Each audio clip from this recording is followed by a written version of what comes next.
Hey, this is Brian. Welcome to Philosopher's Notes TV. Today we're doing a great book. I do not have it here, but imagine that I was holding it, and it is a tongue twister, the Silva Mind Control Method of Mental Dynamics. It's an awesome book, and it's by Burt Goldman and Jose Silva. I found this book randomly when I was staying at a friend's house in Bali when I was on sabbatical, and it's one of the most densely packed with wisdom books out there. Totally dig it, highly recommend it, and we'll have fun today taking a look at a few of my favorite big ideas from it. And check out the note, this is one of my favorite notes as well. So first, we have the Silva Mind Control Method of Mental Dynamics. But the Silva Mind Control Method, the basic idea here is, what Jose Silva and others have discovered is that we have brain wave patterns, right? In different states of consciousness, our brain does different things. And you can measure it on what's called an EEG, an electroencephalogram, right? We can plug up all those electrode things to our brains and see what's happening when we do different things. So, for example, when we're sleeping, our brain is moving very slowly and has really high ups and really low downs, high amplitude and slow frequency, right? That's in the deep dreamless state known as delta.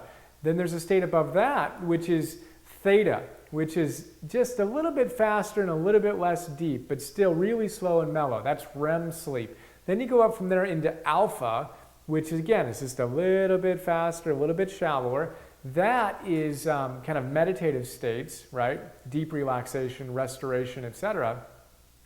And then we get into beta, right? And beta starts moving faster. It's a conscious state. Right now we're both in beta as I create this and as you listen to it. Now there's different levels in beta though. At the highest threshold of ultimate stress and chaos in the mind is like a seizure, where your brain is literally going like that. And then you can bring it down into more manageable, you're not having a seizure, but you kind of are internally, where your brain is just like this. It's when we're really agitated and we can't get our brain to slow down. Literally, our waves are going like that.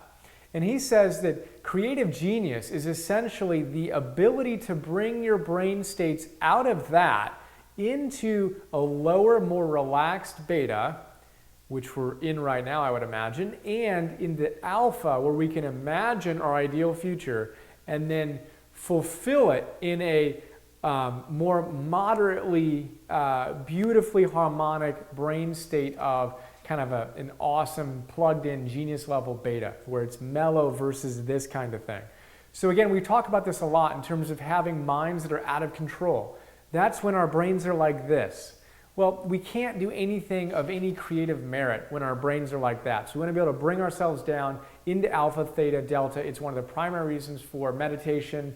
And as we do that, we really connect to the one, deepest inspiration, which is why we go into, one of the reasons why we go into deep sleep is to restore. So to be able to do that consciously, bring ourselves into alpha is awesome. I talk about how to do that in the note.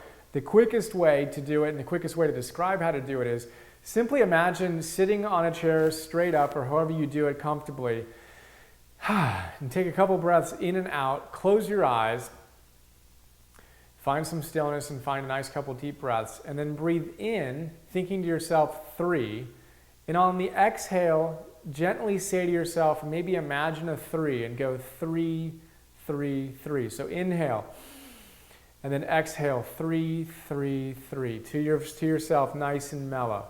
Do that 2, 2, 2. Do that 1, 1, 1. Inhale, exhale. And if you can't do that, it's because you're really, really stressed out. If you can do that, go to 5 and count down. Go to 10 and count down. And you can do some cool creative stuff while you're in. That will bring you into alpha state. The moment you can do that in a relaxed manner, you're in alpha state, which is a very, very good place to be. We're going to talk about that more in future episodes. For now, it's a quick look at brain waves.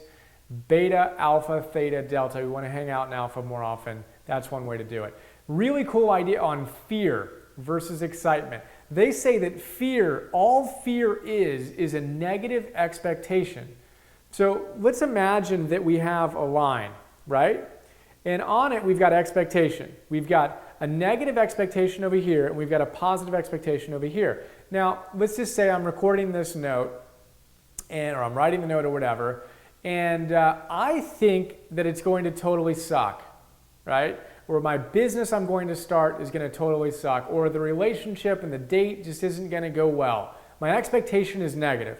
If I have a negative expectation, I'm going to have fear. It's really that simple. And the way to go from fear to excitement is to change our expectation. So, if I have fear, a negative expectation about this episode or the business or the relationship, I need to slow down and see what expectation am I giving it. Anytime you have fear, check in and write down, what am I expecting to happen? And I guarantee you, if you're fearful, you will have a negative expectation. What's really cool is you can see, well, what's a possible positive expectation? So I can think, oh, I'm going to stumble and stammer and say something stupid in this episode. Or I can say, God, I hope I inspire at least one person. I go from fear to excitement. It's a totally different energy that we can show up with in life. And that's one of the coolest ways I've ever heard to go from fear to excitement, is to check in on what our expectations are and then to choose a more positive one. Simply by doing that, we're going to change our energy level around it. Try it out. It's huge. In the note, I've got a few different ideas here, but just check in with yourself and see when you feel excited. When you're excited, you have a positive expectation. When you're afraid, you have a negative expectation. I talk about in the note the 7 Hermetic Laws. Pretty cool, pretty fun stuff. We're not going to get into all of them, but I'll mention briefly one of the laws, the law of rhythms. 7 laws, right? Like cause and effect, rhythms, gender, all these different ideas. But the law of rhythms is really cool. It's this idea that everything goes in cycles. There's a circadian rhythm of 24 hours. There are monthly rhythms. There are annual, seasonal rhythms. All these different rhythms. Well, in our lives, we're going to have rhythms of happiness and sadness. We're never going to get to a state where we're completely happy. That's insane. And that's completely violating nature's law of rhythm. There's always going to be daylight and then nighttime, sun and moon. It's just how it works, right? Day and night. Same with our emotions. We're going to have more positive times and less positive times. As we embrace that law, we quit suffering as much on the downturn. And what we'll find is we still have highs and lows, but as they say, our highs are higher and our lows are higher. And pretty soon our lows, right, can actually be our level of happiness. A depression for us can be, for a lot of people, kind of their higher levels of happiness. It's kind of an interesting thing to think about. So as we move, embrace the fact we're still going to have highs and lows, but realize we can create higher highs and higher lows. Really cool idea. The other idea I want to cover is 5 rules of happiness. They have an awesome idea here. 5 rules to happiness, very quickly. Number 1, rule of happiness: if you like something, enjoy it. If you like doing something, enjoy it. Too often people like something, but they don't even let themselves dig it. If you don't like doing something, rule number 2, don't do it. If you have to do it, try to change it a little bit, right? Try to modify it so it's a little more enjoyable, right? And then if you can't, or you choose not to stop doing it or to change how you do it, then accept it. If you have to do it, it makes no sense not to accept it. And the way you accept it is you change your perception of it. And you can turn even the worst thing into something positive. It's a really cool idea. We talk about in here this idea that someone at his seminar went to the parking lot, their car had been hit, right? Now they realized they couldn't change that. That already happened. They didn't enjoy it, but they couldn't change it. So they accepted it, then they changed their perception of it. They made it positive. They figured it'd cost $200 or $500 to get it fixed, so they were going to create value in the world, so they made $1,000 or whatever the numbers were. If we get unemployed, we can look at it and say, well, I can't change that now, but I can see the best possible thing in this, and I can find a way to find the best in it and, oh my gosh, enjoy it. There's always that possibility. We always have that choice. If you can't change it, accept it and change your perception of it. That's a really, really quick look at this awesome book. Hope you dug it. Brainwaves, fear to excitement, rhythms, and the 5 laws of happiness. Talk to you soon. See you.